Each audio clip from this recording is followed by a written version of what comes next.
और सुनिए, आदमी दुनिया को वैसे ही देखता है जैसा वो खुद होता है। एक बड़ी छोटी सी अच्छी कहानी है, आपने कई बार सुनी होगी कि एक लड़का एक लड़की, छोटे बच्चे खेल रहे थे।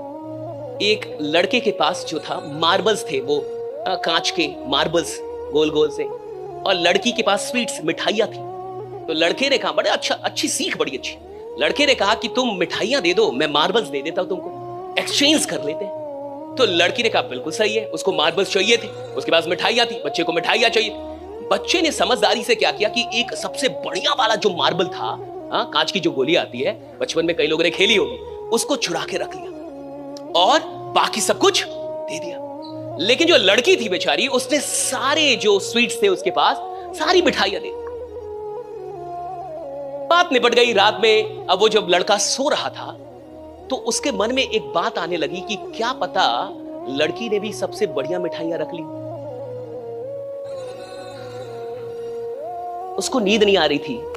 वो ये सोच रहा था कि जैसे मैंने एक सबसे बढ़िया मार्बल रख लिया, क्या पता ऐसे ही लड़की ने भी सबसे बढ़िया वाली मिठाई रख ली हो, जबकि लड़की ने सब कुछ दे दिया। लेकिन इस आदमी के ये दिमाग में क्यों चल रहा है? क्योंकि ये बेईमान है। हर बेईमान को सामने वाले में कुछ ना कुछ बेईमानी दिखता है, और हर बेईमान आदमी को लगता है कि हर आदमी अपने स्वार्थ के लिए काम कर रहा है। आप उसके सामने संत महात्मा क्यों ना लेके आ जाए, फिर भी वो बता देगा कि इसका क्या स्वार्थ है। हर आदमी दुनिया को उसी नजर से देखता है जैसा वो खुद है। और सुनिए, आप जैसे हैं, ये बात सत्य है कि आपकी दुनिया बिल्कुल वैसी ही रहती है। भगवान ने ये बड़ी अच्छी व्यवस्था बनाई कि जिसको सिगरेट पीना है उसको सिगरेट पीने वाले मिल जाते हैं, ढूंढना नहीं पड़ता। जिसको दारू पीना है उसको ढूंढना नहीं पड़ेगा, कोई पोस्ट नहीं करना पड़ेगा कि दारू पीने वाले कृपया कर इस नंबर पे कांटेक्ट करें। उसको तुरंत मिल जाएंगे साहब, तुरंत, किधर भी छोड़ दो उसको, वो माहौल जमा लेगा अपना, उसको मिल जाएंगे। राइट। जिसको सत्संग में जाना है उसको सत्संग में भी जाने वाले मिल जाते। भगवान ने ये दुनिया बनाई बड़ी अच्छी। और सुनिए, मैं ये भी नहीं कह रहा कि दिन रात काम करे आदमी। मेरे बड़े भैया है, तो he was learning share market सीख रहे थे 2-3 साल पहले। तो मुझे बोले कि शेयर मार्केट तो सीख ही रहा हूं, तो कुछ और भी कर लूं क्या? तो कुछ और भी काम कर लूं, कुछ और करूं? मैं कहा मत करो। मैं कहा कि या तो तुम शेयर मार्केट करो, या तो सो जाओ, या तो मूवी देख लो, फिर सो जाओ, फिर शेयर मार्केट करो, फिर सो जाओ, फिर शेयर मार्केट, फिर सो जाओ, फिर शेयर मार्केट, फिर सो जाओ, फिर ट्रेड करो, फिर सो जाओ। मैंने कहा कि जहां से पैसा कहीं और से आए ये काम मत करो, मूवी देखने चले जाओ, मैच खेलने चले जाओ, बट पैसे के लिए एक ही काम करो। अगर सच में बहुत बड़े शेयर मार्केटियर बनना चाहते हो तो अगर आदमी पैसों के लिए 10 काम कर रहा है, सुनिए, वो किधर भी कोई बड़ा नाम नहीं बना पाएगा। थोड़ा पैसा जरूर बना पाएगा, मैं मानता हूं, लेकिन बड़ा नाम नहीं बना पाएगा। और बाद में जीवन में साहब, पैसा उतना काम और उतनी खुशी नहीं देता जितना कि नाम देता है कि भैया नाम बनाए, पहचान। आप इससे जितने भी लोग यहां पे आए हैं, मुझे लगता है ये 500 ये सीरियस लोग हैं। कह रहे कि आप सीरियस हैं तब आप यहां पे आए हैं। और ज्यादातर लोग अपनी जिंदगी में इसलिए असफल होते हैं क्योंकि वो सीरियस नहीं होते। They're not serious about their dreams, they're not serious about their family, they're not serious about their life. ज्यादातर लोग जो नाकामयाब मुझे देखते हैं, मुझे लगता है वो सीरियस नहीं है, they're not serious। और मुझे लगता है कि जिंदगी एक सीरियस बिजनेस है। Life is a serious business. जीवन कोई मजाक नहीं हो सकता, जीवन एक सीरियस चीज है। और हर आदमी की जिंदगी से भैया 24 गया, कई साल निकल गए, फिर 25 है उसके पास। बहुत ऐसे भी लोग होंगे जिन्होंने 24 में कुछ भी खास नहीं किया, जहां थे वही रह गए। 12 महीने ऐसे ही बिता दिए, जो कर सकते थे वो नहीं किया, जो रेजुलेशंस बनाए थे उसको पूरा नहीं कर पाए, और 24 की शुरुआत में जैसे थे 24 के अंत में भी वैसे ही रह गए। कैलेंडर बदला, जिंदगी नहीं बदली।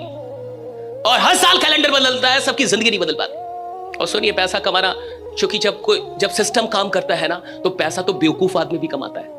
जब सिस्टम काम करता है ना, तो गधे भी पैसा कमाते हैं। मैं तो खुल के बोलता हूं, जब सिस्टम काम करता है ना, तो गधे भी पैसा कमाते हैं। सवाल पैसा कमाने का नहीं है, सवाल है पैसा कमाते कमाते ऐसा इंसान बनने का कि लोग आपसे जुड़ के ये बात कहना शुरू कर दे कि अगर सर ना मिलते तो जिंदगी ना बदलती, सर मिले तो जिंदगी बदली। राइडा, सर ना मिलते तो जिंदगी ना बदली, सर मिले तो जिंदगी बदली है मेरी। राइडा। अच्छा, लीडर कौन होता है? लीडर वो होता है जो थोड़ा खतरनाक आदमी, थोड़ा खतरनाक हो। थोड़ा खतरनाक आदमी। डरपोक आदमी लीडर नहीं बनता, और बहुत सारे लोग डरपोक होते हैं। डरपोक आदमी के लिए लीडरशिप नहीं है। Leadership is all about courage, right? Courage to fight, courage to face any situation, right? Courage to not give up even at the worst condition, right? Leadership courage का काम है। कई लोग कहते हैं ना कि नेता बनने के लिए एग्जाम होना चाहिए। अरे नालायक, नेता बनने के लिए एग्जाम नहीं होता। नेता को कभी एग्जाम देना में, एग्जाम का काम ही नहीं है नेता बनना। बहुत सारे पढ़े लिखे लोग बड़े डरपोक होते हैं, जो जितना पढ़ लेता उतना डरपोक हो जाता है। कई बार तो मैंने यही देखा, पढ़े लिखे आदमी को एक लाठी मार दो, उसका पूरा खानदान अंदर रहेगा, घर से बाहर ही नहीं निकलेगा। और लीडर बनने का मतलब होता है लड़ना, लोगों के लिए फाइट करना, पुलिस की लाठी खाना। जो पुलिस की लाठी नहीं खाएगा लीडर नहीं बन सकता।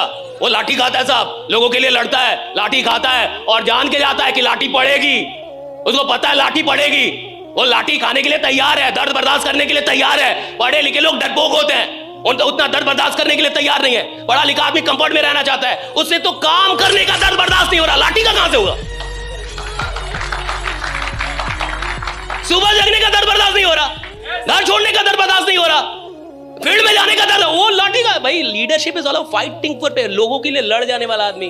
माथा फोड़ वाले, खून गिर रहा हो लेकिन बाप बाप ना करे, खून गिर रहा और मां बांध रहा इधर, और चल रहा है इनकलाब चल रहा है, राइट? हाँ, तो लीडर पैदा होते हैं। लोग कहते पढ़ाई, पढ़ाई का मसला ही नहीं है लीडर बनना। भाई पढ़ा लिखा आदमी, बहुत पढ़ा लिखा आदमी जीले का मालिक बनता है, जीले का, क्योंकि वो सोचता है मेरे को जीले का मालिक। डीएम बनता है, डीएम 17 घंटे पढ़ के 18 घंटे। उधर कोई आदमी लालू यादव जैसा आता है, कहता मेरे को पूरा राज्य चाहिए। जिला समझ में नहीं आता, I want the whole state, मेरे स्टेट चाहिए पूरा दे दो, वो सीएम बन जाता है।